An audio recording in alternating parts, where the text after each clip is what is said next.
What's going on, guys? Danny here from Metal Couch, bringing you an album review for an album that hasn't dropped yet but is available to be streamed online.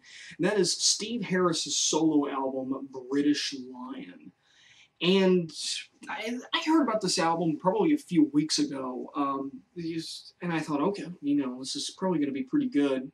Steve Harris, bassist for Iron Maiden, coming into this. I thought it would be interesting to see because, I've seen other past members of Iron Maiden do their solo work, like Bruce Dickinson's solo work was really good. So I figured, what the hell, let's give this album a shot. And going into this, I had high hopes. I think Steve Harris is a great musician, but after listening to this album, there are no redeeming qualities here. Opening track, This Is My God, sounds like a grunge track. Not exactly something you would expect Steve Harris to do, and that's not a bad thing for him to go out and branch out to different genres, but even by standards of grunge, it's not good. One of the major problems with this, two major problems with this album, the production and the vocalist. Richard Taylor does lead vocals for this album. I'm not exactly sure who he is. I've never heard any of his past work. And the vocals come off as just weak. There's no power behind them. Almost to the point where it's like he's always tired when he's singing, exhausted, and it's like listening to bad karaoke, really, except songs you've never heard before. As for production, guitars are very weak on this album. The only strong point here is the bass. Drums sound so artificial that I'm still in a debate of whether or not they're actually real. This album is just a giant mess. Material all over the place. Granted, there are some songs on here that sound Maiden-esque, but they're not. It's Steve Harris trying to get away from the Iron Maiden moniker. That's exactly the only way I can think of this, is that, he's trying to not do something Maiden-like.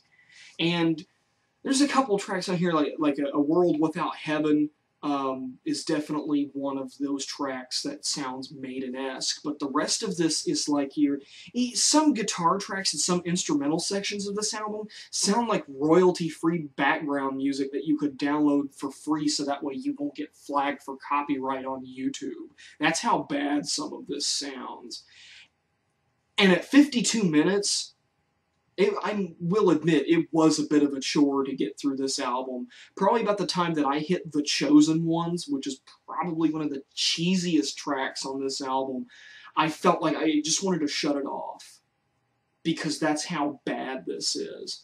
And the weird thing is that this is an album that's been met with so much critical reception. I mean, people have been giving this high accolades. I mean, I've been seeing 8s and 9s out of 10, some 7s, and I've only seen one media outlet actually give it a bad grade.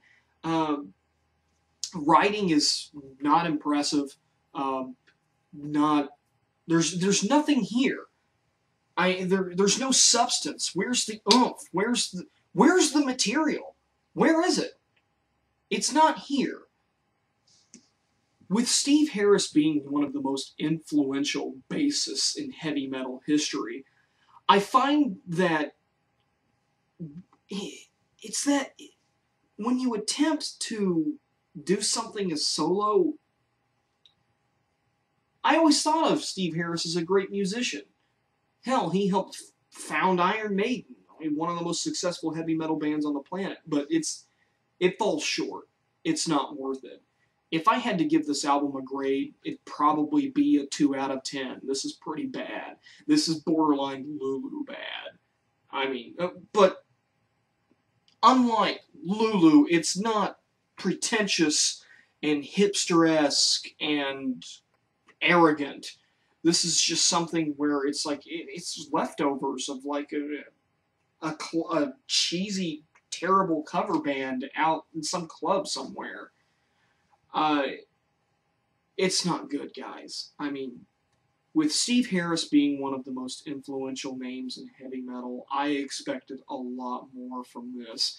I expected something that at least would have awesome instrumental sections. I mean, the stuff that Harris has come up with in his career, come on now. You got to have more than this. My advice: avoid this album. I wouldn't even give it. If I were you, I would just pretend like this album doesn't even exist. And the fact that Steve Harris plasters his name all over it and makes it sound like it's going to be this badass metal album deeply disturbs me. And it's not worth your time. 2 out of 10 for me. Danny here from Metal Couch, signing off.